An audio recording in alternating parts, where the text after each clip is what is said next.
A você que está conosco aqui pela TV Notícias Agrícolas, muito bom dia! Está começando Realidades das Safras. Nós vamos juntos construir o retrato da safra 2024-25 das mais diversas culturas, mas claro que nesse momento a gente está dando um espacinho a mais para a soja, para o milho, porque são as culturas ali que estão terminando de se desenvolver e olhando para esse cenário temos ainda uma série de outros fatores que não estão efetivamente acontecendo no campo, mas que impactam diretamente o dia a dia do produtor rural, e é isso que a gente vai junto construindo aqui no Realidades das Safras. Nós sabemos, né, esse programa é originalmente apresentado pelo Guilherme Dorigatti, mas ele continua nos trazendo informações direto do estado do Rio Grande do Sul. Já já nós vamos ver uma entrevista excelente que o Guilherme fez com o professor Elmar Floss, direto do Crop Show da Três Tentos, que acontece hoje no seu segundo dia, já ontem com essa cobertura exclusiva, a retransmissão dos painéis de altíssimo nível. Então você pode acompanhar aqui pelo Notícias Agrícolas ao longo do dia, fique ligado. E nós vamos dando sequência aqui, portanto, à nossa programação, fazendo essas informações. Primeira coisa, como sempre fazemos, vamos checar as imagens das safras, vamos ver os registros e os relatos que temos recebido por aqui. Nós vamos acompanhar as fotos do Marcos Lima, ele que nos traz essas condições das lavouras no sul do país, sofrendo com a falta de chuvas. São imagens que mostram ali, né, já as plantas sofrendo um pouquinho mais com esse estresse hídrico. A gente observa essa movimentação, estamos de olho nessa conclusão da safra, portanto, vamos acompanhar as demais imagens. A gente tem mais fotos do Marcos? Temos, olha aí. Vamos acompanhar então, e na sequência a gente vai ver, olha só, e isso daí, essas imagens foram enviadas para nós pelo Grupo Laboro, que estão também fazendo um rally ali pelas safras, né, os representantes da Laboro, para entender como é que estão se desenvolvendo essas lavouras. Então, o tamanho dos pés, a quantidade de vagens por pé, a população de plantas, a saúde dessas plantas, precisamos entender. A nossa safra 24-25, ela vai se concluindo, ela vai caminhando para o seu final e veja, a granação sofrendo um pouquinho, é um momento crítico para o enchimento de grãos, precisa de umidade suficiente, sol suficiente, enfim, condições adequadas. Me parece que na região visitada pelo Grupo Laboro, sofrendo também a safra 2024-25. E vamos acompanhar também as imagens da Gabriela Tonial em Ibiaçá, no Rio Grande do Sul.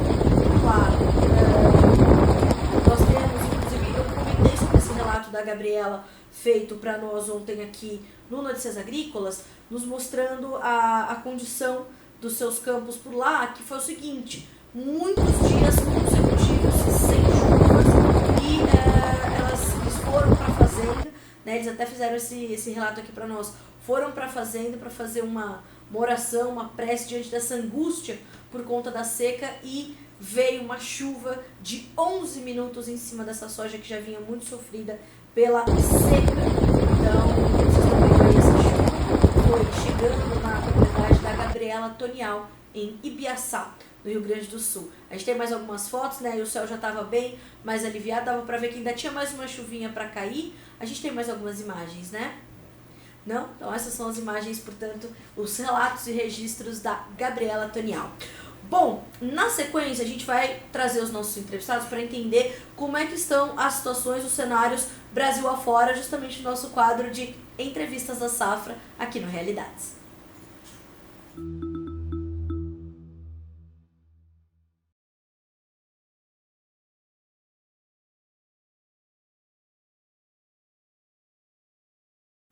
E nós recebemos mais uma vez aqui no Realidades das Safras o seu Vanderlei Ataídes, que é presidente da AproSoja Pará. Nós não vamos entender só como é que caminha essa conclusão da safra, mas também como é que anda a questão da taxação sobre o agronegócio paraense, que vinha sendo discutida já desde o começo do ano. Seu Vanderlei, bom dia, seja bem-vindo. É um prazer ter o senhor conosco mais uma vez aqui no Realidades das Safras, aqui no Notícias Agrícolas. Bom dia a todos os Notícias Agrícolas, e hoje eu estou aqui, mais um evento aqui, eu estou com um estúdio improvisado aqui no Pará, mais um evento da Dinatec, aqui, produtores, acabando de fazer a abertura ali, que vai até sexta-feira esse evento. Estamos aqui no improviso com a turma. Obrigada pelo esforço de comunicação, viu, seu Vanderlei? É melhor ainda falar com vocês quando a gente vê vocês, né, fora e a gente não pode estar aí, mas eu falo que daqui da nossa mesa a gente vai a todos os cantos desse país. Seu Vanderlei, quero começar a falar com o senhor, a tratar daquela situação que falamos da outra vez, da condição da taxação às exportações de grãos, de boi aí do estado do Pará. Como é que essas discussões evoluíram e em que pé a gente está nesse momento? Olha, a gente teve uma reunião aí com o governo, que juntou aí todas as classes da cadeia, né? Tanto a área de grão, carne, madeira, mineração, prefeitos e governo. Segunda-feira foi um dia intenso, debate até muito caloroso, muitas discussões ali, e a gente acabou fazendo uma proposta, né? Não é o que o agricultor, o produtor desejava, mas quando vem algo que preme a gente, que muitas vezes você não tem condição de sair, você vai para o diálogo e, a princípio, foi feita uma proposta.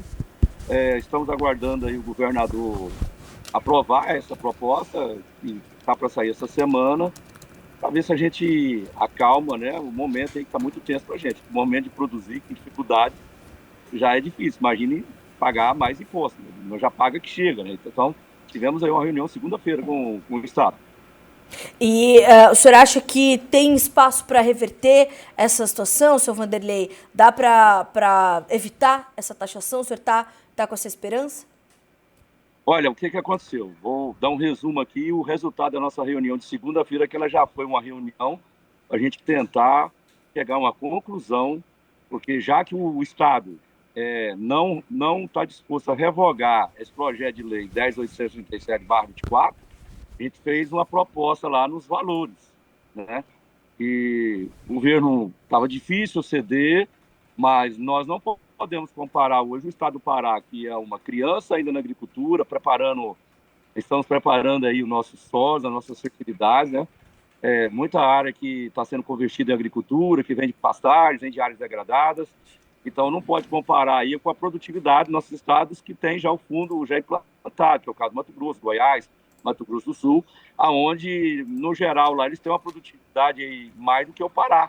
Então, nós fizemos uma proposta, né, chegamos a números, por exemplo, a saca de soja, que era, na taxação do governo inicial, ela era R$ 4,32, a gente chegou lá para R$ 1 por saca, né?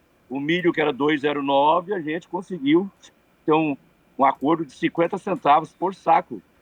E o boi, que era quase R$ 200 por cabeça, 10,80 arroba, o setor da carne, junto conosco lá, chegou a R$ 5 por cabeça, entre vaca, bois e novilhas e bezerros, R$ 3 por cabeça, né? Então, foi feita a ata nesse sentido aí, e mais algumas outras para acertar na parte de madeira e mineração. A mineração já estava quase que já acertado.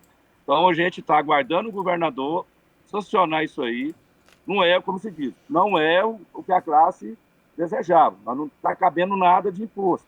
Mas a gente fez, já que esse dinheiro, essa arrecadação, ela tem uma promessa do Estado de investir em estradas, em infraestruturas para vir em prol do agricultor, a gente chegou à conclusão de dar esse voto de confiança e 4 entidades vai estar no comitê gestor, inclusive das 4 entidades, a ProSoja Pará vai participar desse comitê gestor, aonde que vai ser decidido aonde que vai ser aplicado esses recursos, né? Então, está mais ou menos que acertado, não está a gosto de todo mundo, mas é o que no momento a gente conseguiu, né? Também não impede de a gente chegar e judicializar isso aí no futuro, né? Mas a classe, no momento, a área de produtores resolveu ir para fazer, como se diz, conversar, né, dialogar. Isso aí. Até porque, né, seu Vanderlei, onde há diálogo, a situação está sempre cada vez mais próxima. Vamos acreditar, vamos entender como isso ocorre a partir de agora. Seu Vanderlei, agora voltando um pouquinho o nosso foco para a safra. Como é que está a conclusão da safra aí no Pará? Como é que os trabalhos de campo estão avançando? A conclusão das lavouras? Quais são as perspectivas e expectativas da ProSoja Pará para essa safra 24/25? Vamos lá. Aqui em Dom Eliseu, o tempo está até fechado, ó, já choveu ontem, essa noite, acho que vai daqui a pouco. Essa região de Marabá para cima aqui, onde BR-010, BR-222, Dom Eliseu, Rondon, Paragominas, Ulianópolis, Tailândia, está chovendo muito. Paragominas, região nossa aqui do Eliseu, alguns lugares plantando ainda. Nós não conseguimos terminar o plantio desse polo aqui, que começa a plantar em dezembro, de novembro, e houve um atraso aí. A chuva não tem iniciado no momento certo, que é normal. Agora, o sul do Pará já começou a colheita, já temos bastante gente já iniciada a colheita, está tendo dificuldade para alguns. Ali já no polo da 163, ali de Castelo do Sonho, no Progresso, Cachoeira da Serra ali, já começou as colheitas. Tem já informações de grãos avariados, né, porque muita chuva. Vamos torcer para que, como demorou o plantio nessa região, a gente colhe com menos chuva na época que for colher aqui. E que também essa região aí que está colhendo, a chuva também dá condição para escolher. Né? Isso é a vida do agricultor, né? Como a gente fala. A gente precisa da chuva, a gente precisa do sol, a gente precisa de a dose, que é difícil você ter ela porque você não tem controle. Então, a produção em alguns lugares aí, ela está tendo algumas reclamações de grãos avariados devido à questão de muita chuva, né? Isso aí aconteceu, eu fui no dia de campo agora em Redenção, semana passada, o pessoal lá estava com bastante problema de colheita na chuva. E, seu Vanderlei, essa condição, ela diminui também a média produtiva ou só mesmo a qualidade, que já é bastante, a qualidade dos grãos colhidos nesse momento? Como é que o senhor avalia essa condição? Olha, para a gente tem um limite de avariados, né, que é 8%. Quando você entrega um grão aí que está até 8% avariado, ele não tem desconto na descarga do caminhão, não tem desconto lá no secador, para o produtor. Embora, quando ele está com 8 de avariado ali dentro do limite, lá na lavoura, a colheitadeira já jogou um tanto fora. Aqueles grãos avariados, puxa ali a máquina, a ventilação da máquina joga fora. Ele não vem na carga. Quando você está ali em torno de 8, para chegar a 12, 14%, 15, 20, é muito fácil. 2 dias, 1 dia, 3 dias a mais lá na roça, ele aumenta considerável o avariado. Então, dá perca, isso vai dar desconto no romaneio do produtor. Além de ter o desconto no secador, ele vai estar pagando um frete de algo que não tem, e ele vai já perder na lavoura, porque aí também na lavoura a colheitadeira joga muita coisa fora. Uhum. Eu tenho arrisco. Sim. Com 8 de avariado, lá na roça já ficou mais 8, entendeu? Não é pouco, hein, seu Vanderlei? Não é pouco. Isso aí. Não é fácil. A vida é vida. E aí você ainda temos aparecendo sócios para ficar parte da nossa possível lucratividade, né? Então está muito para nós hoje essa questão aí. Tá? Então vamos em frente. Seu Vanderlei, para a gente fechar aqui, como é que o senhor está vendo também a comercialização? Imagino que se estava travada há algumas semanas quando conversamos, não avançou muito, justamente por conta desses dois cenários combinados. O sócio que tem agora, o produtor paraense, mais essa condição difícil aí desses trabalhos de campo atravancados por conta das chuvas. Olha, as compradoras ainda não saiu da toca. Ainda não saiu da toca, está retraído até o governador sancionar esse nosso acordo de segunda-feira aí, para eles tomar as suas providências de compra, o retorno das compras. Nós estamos ainda aqui aguardando as três. Está difícil hoje você vender soja sem dar esse parecer final. Então, até agora, obscuro. Estamos ainda do mesmo jeito que estava aquele dia. Bom, seu Vanderlei, quero muito lhe agradecer pela companhia, principalmente pelo esforço de comunicação. Aproveite aí esse evento em que o senhor está hoje. Sei que o senhor está aí representando praticamente todos os produtores paraenses, a ProSoja Pará. Então, um bom dia para o senhor, bom trabalho. O Notícias Agrícolas está à disposição para a gente continuar atualizando as informações vindas diretamente daí. Viu, seu Vanderlei? Um bom dia para o senhor, boa semana e bom trabalho. E eu que agradeço, para você também. Obrigada, seu Vanderlei. Bom, nós seguimos por aqui. Olha só essa questão da taxação do agro no Pará. Eles tiveram de aceitar um acordo com uma taxação menor, que poderia ficar pior. Aí, como o senhor Vanderlei falou agora, optamos pelo diálogo. Mas vamos taxar. Retenções à brasileira, senhoras e senhores. Eita, é 2025, em 9 horas e 31 minutos pelo horário oficial de Brasília. Nós seguimos aqui recebendo os nossos convidados. Agora a gente vai a Minas Gerais, nós vamos à região de Paracatu, nós vamos conversar com o senhor João Luiz Pinton, porque por lá as notícias são melhores, a colheita vai avançando bem no estado, e é isso que a gente quer saber com detalhes. Nós não temos ainda o seu João, nós já temos o Ah, sim, sim. A gente vai recebendo, então vai terminando de finalizar a nossa conexão com o seu João.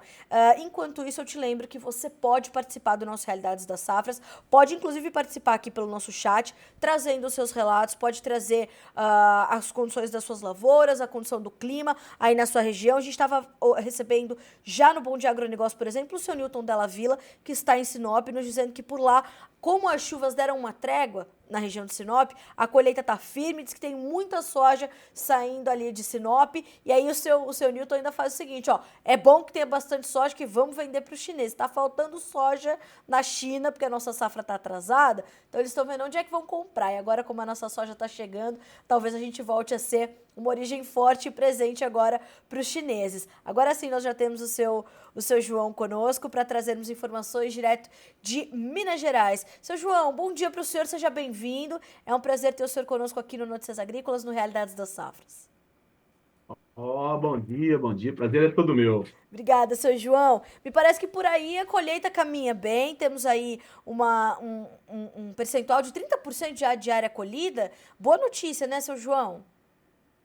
Isso aí. Aqui nós estamos mais ou menos nessa faixa aí de 30%, já que a soja é mais precoce que a gente plantou, então a gente já conseguimos a colher e já implantei uma safrinha já nela já. Aí a notícia é melhor ainda. Seu João, como é que estão as médias de produtividade? O que o senhor já conseguiu avaliar aí na região de Paracatu?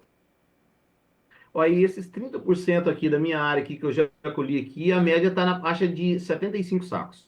É, Graças a Deus a produção está boa. Não era esperada essa produção devido a muita chuva, né? Está tendo sim. muita chuva aqui. Nossa região aqui foi muito chuvoso, tempo nublado. Eu não acreditava que ia ser essa produção, não. Mas por enquanto, graças a Deus, tá indo bem. E, seu João, quando a gente pensa nesse excesso de chuvas que a região recebeu, isso comprometeu a qualidade dos grãos que os senhores estão colhendo por aí, apesar dessa boa média, uma média excelente, 75 sacas por hectare. A qualidade dessa soja, como é que ela tá, seu João?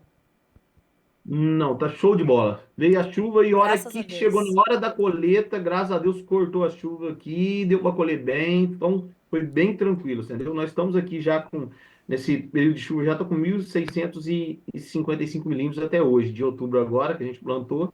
O normal aqui é 1.000 milímetros, então a gente está com 600 milímetros a mais do que o normal aqui para nossa região. E o que está ocasionando problemas para a gente aqui na colheita é os atoleiros das máquinas. Todo dia tem uma máquina atolada. Seu João, o senhor falou também sobre essa condição da implantação da safrinha. Ela vai ocorrer dentro de uma janela adequada, as condições climáticas tão favoráveis. Como é que o senhor está também observando a chegada dessa segunda safra de milho? Boas perspectivas? Tá sim. Plantei na hora certa aqui, foi show de bola, tudo no tempo certinho. A única coisa, agora, minha preocupação é que já faz 7 dias que não chove aqui. Faz 7 dias que não chove, o que a última plantio que acabemos, ontem plantio, a soja, a terra está já um pouco seca, sabe? Assim, a questão que plantou e não choveu. E tá marcando chuva agora só daqui mais uns 15 dias aqui para nós. Então ele vai nascer no seco, mas março e abril tá marcando bom de chuva aqui. Então, se as previsões se concretizar, vai ser uma safrinha boa, sim. Seu João, como é que estão os negócios por aí? Dá para avançar com a comercialização? A demanda está forte pela soja aí de Paracatu, ainda mais com essa qualidade hum, maravilhosa, né? Boas médias de produtividade. Como é que estão as negociações? Aí não tá legal não, porque é o seguinte, o preço está muito baixo aqui na nossa região, tá variando de 110, ontem teve a perto de 110, falei que não tinha jeito de vender. Agora vamos ver se hoje o que vem o mercado aí, mas não tá legal não, tá? Esses 10, 5% mesmo foi negociado, já eu consegui fechar eles a R$ 120 lá atrás, foi a primeira soja, né? Consegui fechar, mas agora o preço despencou, viu? Agora a negociação aqui tá meio parada. E como é que tá o nível de preço nesse momento aí, seu João, em Paracatu? Tá R$ 110 a soja. Deixa uma margem muito ajustada para os senhores, né? A sorte é a produção que está produzindo bem, porque Bastante. senão não fecha a conta, não. É verdade. E para a segunda safra de milho também estamos com dificuldade de preço e negócio, seu João? Não negociei nada, não. A segunda safra de milho não negociei nada, não. Vou esperar o mercado, o que vai acontecer ainda. Tá certo. Bom, seu João, muito obrigada pela atualização das informações aí direto de Paracatu, Minas Gerais. Para nós é sempre um prazer ter o senhor com a gente. Obrigada mais uma vez. Bom trabalho, boa conclusão de safra. As notícias são ótimas, melhores ainda virão, viu, seu João? Obrigada, bom trabalho para o senhor. Obrigado vocês aí, para a gente poder abranger um pouquinho o que está acontecendo na nossa região aqui. Tudo É de isso bom. Fique mesmo. com Deus. O senhor também, amém. Obrigada, seu João. Bom dia, até mais. Um abraço. Bom, seu João Carlos Pinton, portanto, conosco. Seu João Luiz Pinton conosco. Paracatu, Minas Gerais. 75 sacas por hectare, hein, senhoras e senhores? Beleza de produtividade da soja na região, portanto, lá de Minas. 30% de área colhida, a safrinha já sendo plantada. Boas perspectivas, qualidade da soja lá em cima. Preço pressionado, mas como disse o seu João, dá para compensar na escala, né? Então, dá para, como a produtividade vem sendo boa, mais volume para o produtor participar, média de R$ 110. Seu João já travou uma parte da sua soja a 120, margem um pouquinho melhor. Agora, ele falou, se a gente não tivesse uma produção tão boa, esse 110 não fechava a conta. Então, R$ 110 a referência para a região de Paracatu, Minas Gerais. Estamos de olho. 9h37 pelo horário oficial de Brasília. Depois de visitarmos o Pará e Minas Gerais, agora nós vamos ao estado do Paraná. Nós vamos à região de Pato Branco para conversar com o Luiz Parzanello. Ele que é trader na cerealista RN Perusso. Nós vamos entender como é que estão as condições dos trabalhos de campo por lá também. Luiz, seja bem-vindo, meu amigo. Bom dia para você. É um prazer ter você conosco aqui no Realidades das Safras. Bom dia, Carla. É um prazer. Mais uma vez agradeço o convite. Bom dia a todos os telespectadores do Notícias Agrícolas e a toda a equipe de vocês. Obrigada, Luiz. Para nós é um prazer ter você com a gente também. Mais uma vez, obrigada por aceitar o nosso convite. Eu estava falando agora com Minas Gerais, com o seu João, e ele dizia que 75 sacas por hectare. Luiz, coisa boa, 30% de área colhida ali na região de Paracatu. Como é que está a situação aí em Pato Branco, no Paraná, uma das regiões mais produtivas do estado? A situação aqui ela está excelente, está fantástica mesmo, Carla. Temos reportes de produtividade esse ano de 82, 83 sacas por hectare, né? Na soja, no milho temos aí reporte de 210, 212 sacas de milho também por hectare. Outra notícia boa também que aqui o preço ele está bem acima do ano passado. Então, e a produtividade no ano passado chegava no máximo a 54, 55 por hectare. Teve um incremento, né, no caso da soja, de 50% do ano passado para esse ano. No ano passado tivemos problemas climáticos, né, em dezembro, e esse ano o clima foi perfeito, tanto para a soja quanto para o milho, com uma janela um pouco delicada agora em janeiro, que deu um veranico. Mas a produtividade ainda está surpreendendo porque pegou lavouras muito bem plantadas e no início do plantio não choveu tanto. Então a soja, o milho acabaram enraizando bastante e está respondendo agora no final. E Luiz, como é que está a qualidade dessa soja? É uma pauta que eu vejo sendo muito frequente entre os principais estados produtores nesse momento. Algumas regiões sofreram muito com excesso de chuvas, a qualidade da soja diminui um pouquinho, grãos esverdeados, avariados, ardidos. Como é que está a qualidade da soja aí de Pato Branco? A qualidade está excelente. A gente está recebendo soja aqui muito bonita, né, com ardidos aí no máximo em 3%. Que bom. O milho também. Então, a qualidade, ela...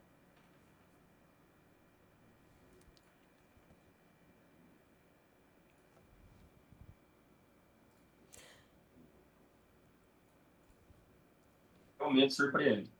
Luiz, o quanto disso é positivo para que os negócios, a comercialização avance aí na região? Porque nós temos também locais onde a insegurança é tanta do produtor que ele trava os novos negócios. Como é que está aí em Pato Branco, na sua região? Melhores condições de comercialização? Sim, então esse ano a gente até acabou insistindo com o agricultor, né, na época que já estava praticamente definida a produtividade, né, para eles fazer contratos, né, travar contrato a termo. A gente faz contrato a termo aqui A gente orientou eles a comprarem os insumos, né, quando a soja chegou no passado a 105, 104, 105, 106, e esperarem um pouco para travar. E foi uma estratégia que deu certo. Eles travaram 130, 140, 135, estão produzindo mais, né? Teve um incremento nessa comercialização antecipada em relação ao ano anterior. O produtor se precaveu. Então, uma média de 130, 135, eles estão conseguindo no grão. Hoje, o preço aqui na soja está 122, 123. O ano passado, nessa mesma época, estava 106 a 108. E eu estava levantando os números de comercialização. Com essa soja já vendida antecipada, mais do que o agricultor veio fixando, alguns que não tomaram esse posicionamento de fazer contrato a termo, a gente tem aí em torno de 25% a 30% comercializada da soja dessa safra já, Carla. Quanto, desculpe, Luiz, 35%? 25 a 30%, 25 a 30%. em torno de 25% a 30% comercializado, né? Isso contando já os contratos a termo, né? Que foram feitos no final do ano passado, basicamente, onde pegaram os preços bons, né? Que o agricultor travou. E acertou, no caso. Não é o caso de acertar, né? O agricultor, acho que ele não é, como é que eu vou dizer? Não é o caso dele acertar ou errar, é ter segurança. Claro. Ele ficar seguro, né? Para, pelo menos, garantir os custos dele, né? Luiz, o produtor já está olhando para a safra 25, 26? Agora ele está bastante focado na safrinha, Carla. Na safrinha ele aumentou a área de milho, né? Diminuiu a de feijão, tem bastante milho safrinha plantado, dobrou praticamente a área. Tem alguns relatos de empresas parceiras nossas de insumos que até está tendo um pouco de dificuldade em conseguir semente de milho.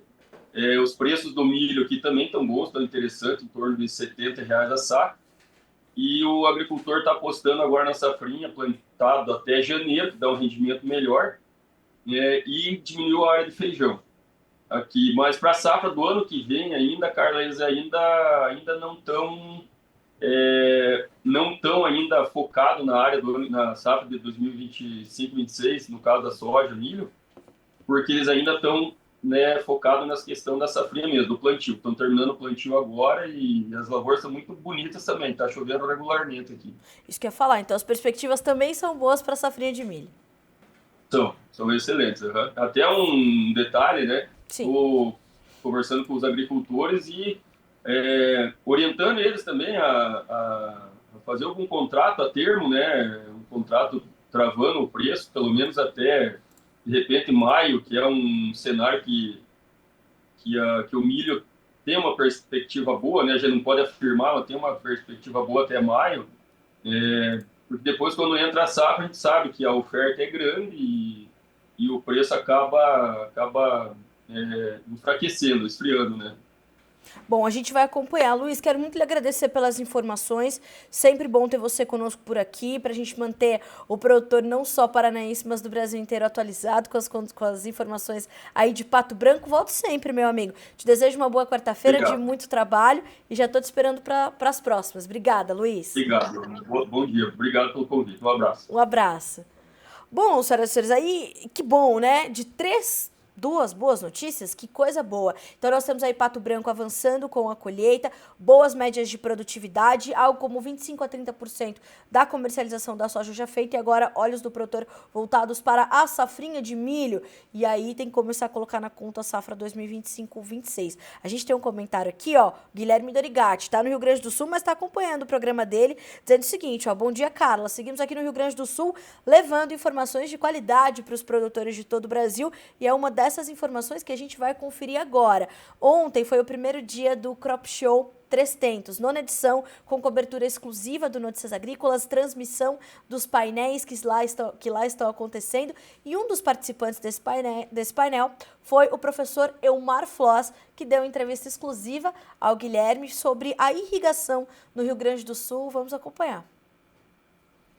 Falando aqui direto do 9º Crop Show em Santa Bárbara do Sul, no Rio Grande do Sul, com o professor Elmar Floss. Professor, a gente vem acompanhando a situação do produtor gaúcho, das lavouras aqui do Rio Grande do Sul. A chuva continua difícil, o produtor continua tendo dificuldade para desenvolver essa safra, né? Infelizmente estamos passando por um ciclo aí, realmente, que poucas vezes aconteceu, de nós termos vários anos seguidos aí com estiagem. Se pegar os últimos 6 anos, tivemos uma safra cheia, que foi 2020 e 2021, e tivemos essa já é a 4ª estiagem. O ano passado, aqui no Planalto ainda foi uma colheita boa, mas muitos perderam nas terras baixas por excesso de chuva. Mas o clima é assim, o clima é cíclico, né? Infelizmente ele não está na mão do produtor, e o que a gente discutiu inclusive nesse painel aqui que eu participei aqui é tecnologias de manejo para tentar mitigar o efeito. Claro, nós precisamos investir mais em irrigação. Onde há irrigação, tu pode aplicar a maior tecnologia, tu garante aquele insumo que é o mais decisivo, que é a água. Os outros fatores todos você controla. Mas também tecnologias de manejo para mitigar veranicos e curtos períodos de deficiência de água que hoje nós temos e que pode fazer uma diferença muito grande no rendimento das lavouras. E aí, olhando para essas técnicas, para essas opções, professor, uma delas que você destacou foi aproveitar essa água que cai nos lugares onde ela cai. Como é que isso funciona? Como é que isso é possível? Exatamente. Veja, pegamos esses últimos 12 meses, o Rio Grande do Sul teve uma das maiores enchentes desde que existem registros meteorológicos. A gente não sabe no passado o que aconteceu, mas pelo menos desde que existe registro meteorológico. E essa água, ela escorreu, ela foi para o rio, do rio ela foi para o mar. E agora, poucos meses depois, 6, 7 meses depois, nós estamos com falta de chuva. Então, o solo precisa estar preparado, o agricultor tem que preparar para que a maior parte dessa água infiltre no solo, não escorra. Não adianta nem construir canais, fazer terraço, não é isso aí, é exatamente ela cai. Para isso tem que ter o quê? Primeiro, abundante palhada. Nós precisamos no mínimo 9 a 12 toneladas de palha por hectare ano para cobrir o solo, para proteger o solo contra o impacto da gota de chuva, para manter os micro-organismos, para evitar o aquecimento maior. Ter um solo descompactado, e nós temos que aprofundar isso. Para esses cultivares de alto potencial de rendimento, não basta ter uma propriedades físicas, química e biológica na camada de 0 a 20. Nós temos que ir aprofundando esse perfil de enraizamento até 0,40. Quanto mais profunda estiver a raiz, o solo vai secando de cima para baixo, ela ainda vai buscar água. Então, isso dá uma tolerância maior às estiagens. Nós ainda temos muitos solos, e a pesquisa da CCGL mostrou que 89% dos solos do Rio Grande do Sul ainda precisa calcário. Ora, nós precisamos ainda, então, se falta calcário, é porque tem acidez e porque tem alumínio. O alumínio é o maior inibidor de crescimento, nós temos que neutralizar esse alumínio, nós temos que aprofundar, colocar laje, mais gessagem e corrigirmos o solo em profundidade, neutralizarmos o alumínio e aumentarmos cálcio. Cálcio é o maior promotor de crescimento de raiz. E nós temos uma série de tecnologias hoje também na área de uso de biorreguladores, de aminoácidos, de extratos de alga, de micro-organismos, os chamados micro-organismos promotores de crescimento, como azospirilo, pseudomonas, bacilos, que liberam hormônios no solo e estimulam o crescimento radicular, além das outras funções que cumpre, seja na fixação biológica de nitrogênio, na liberação de fósforo, ou então no controle de pragas, de nematóides ou de patógenos no solo. Estamos na 8ª revolução da agricultura moderna, que é o uso de biológicos e indutores de defesa. O senhor comentou também sobre a irrigação. Por que o Rio Grande do Sul está tão atrás de outros estados quando a gente fala de irrigação? Porque historicamente o Rio Grande do Sul tem as leis estaduais ambientais mais rígidas. É muito complicado no Rio Grande do Sul o agricultor construir um reservatório de água, um armazém de água, ou seja, um açude. Seja porque não pode ser em APP, seja por outras razões. Nós temos agricultores que num passado bem recente ainda levavam 5, 6 anos para conseguir licença para fazer um açude. Por isso que nós temos apenas 200 mil hectares irrigados numa lavoura de 6 milhões e 700 mil hectares de soja. realmente a irrigação, ela é a solução, não é para mitigar. Aí você fornece a água e o resto dos insumos, essas tecnologias, você vai aplicar nesse solo. Então a irrigação é realmente importante. Claro que ela não é universal. Tem regiões onde o agricultor não tem água para irrigar. Ou então a luz trifásica ainda não chega lá. Ou o custo é muito elevado para fazer isso aí. Ou então existem impedimentos legais de topografia, ou ambiental e coisas assim. Ou seja, não é uma solução universal. Mas muitas vezes eu digo isso para meus alunos e digo isso nas minhas palestras. Muitas vezes o agricultor, muito movido pela emoção e menos pela razão, ele indo para uma Expo Direto, para uma Expo Inter, para um show da Copavel Rural lá em Cascavel ou lá em Ribeirão Preto, e ele compra uma nova colhedora que talvez ele não precisava, talvez dar uma reformada anterior. Com uma colhedora, hoje, com o valor da colhedora, tu pode montar hoje um sistema de irrigação para 100 hectares. Então, é melhor você investir numa irrigação e esperar mais um ano, quem sabe 2 anos, e aí comprar. Então, nós compramos e investimos muito em maquinaria superdimensionada para a propriedade e não por questão cultural, investimos naquilo que é básico. Muitas vezes agricultores que têm água, que têm energia e não investem na irrigação por uma questão cultural. E aí nesse ciclo atual, professor, que a gente estava destacando essas perdas, essas dificuldades, a gente já tem alguma ideia do tamanho desse prejuízo, do tamanho dessas perdas, e isso pode ainda ficar pior, pode ainda se agravar mais? Bom, ela pode agravar mais ainda. Há uma previsão de chuvas ainda nesse final de semana, mas a maioria das lavouras do Rio Grande do Sul, elas estão na fase mais crítica, onde o dano da falta de água é maior, que é o período da formação de vagens ou legumes e a formação de grão dentro do legume. E a maioria das lavouras do Rio Grande do Sul estão nessa fase, então isso é irreversível. Agora, aqueles agricultores que por uma razão ou outra implantaram a soja mais tarde, essa que ainda é estado vegetativo, essa chuva vai ajudar. Mas estamos longe dos 22 milhões de toneladas, que havia previsão lá em outubro de colheita do Rio Grande do Sul, já está se falando em 47, e dependendo da quantidade de chuva que vem no próximo final de semana, nós vamos colher entre 11 e 12 apenas. E por que a gente observa muita variação até no desenvolvimento das lavouras, às vezes até entre vizinhos, de um lado e de outro da própria propriedade, tem diferença desse desenvolvimento? É verdade, a gente vem, por exemplo, vindo de Passo Fundo, que é Santa Bárbara, aqui para participar do evento, você vê claramente isso, quer dizer, a mesma variedade de um lado da estrada e do outro, e há uma diferença, né? Uma quase morta já, e a outra ainda está sobrevivendo isso aí, ou então às vezes apenas uma cerca.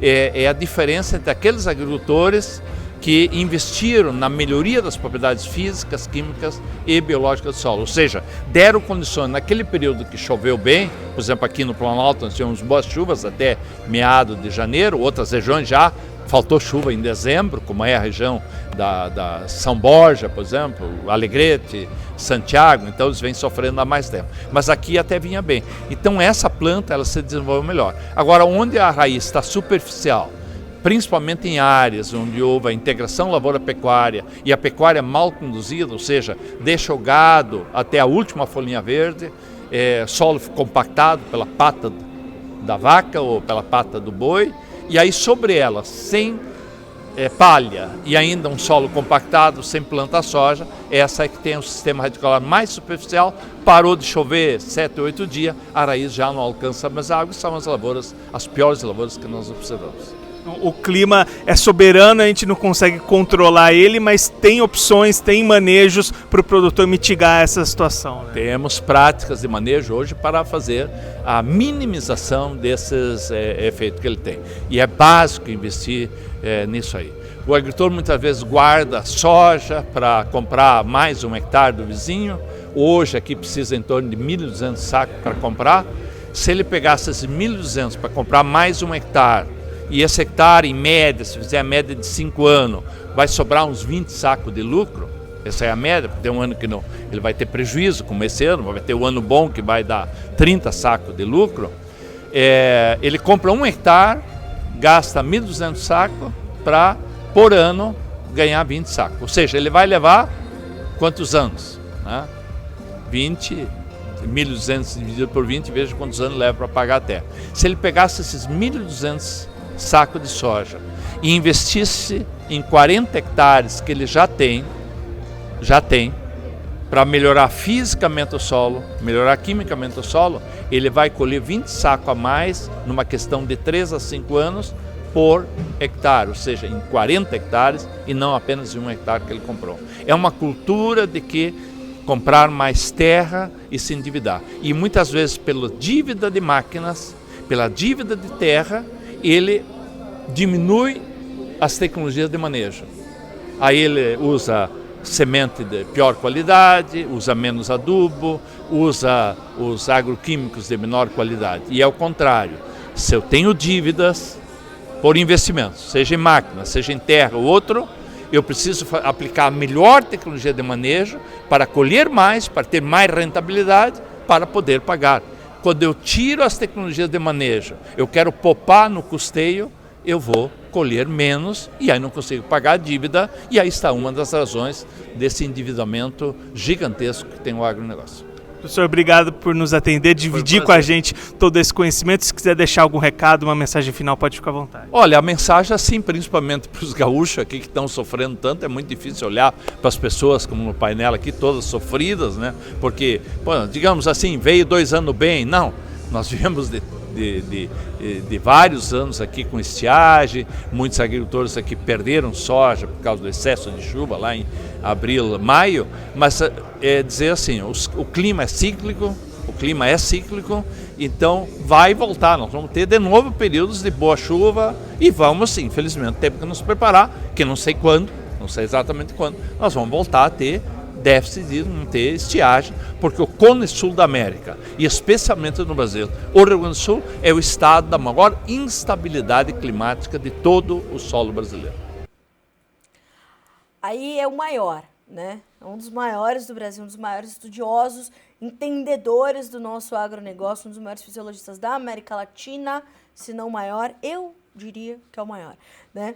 Então, o professor Elmar Floss é um expoente do agronegócio brasileiro, a gente tem muita sorte de tê-lo aqui, né, sempre junto de nós, então quero muito agradecer ao professor por essa aula, né, mais que entrevista, é uma aula, entender a fragilidade do Rio Grande do Sul, mas ainda assim a resiliência que tem o produtor do estado. A gente vai concluindo por aqui essa edição do Realidades das Safras, na sequência tem Previsão do Tempo com o Erickson Cunha, continue nos acompanhando aqui pela TV Notícias Agrícolas nessa quarta-feira. Até mais!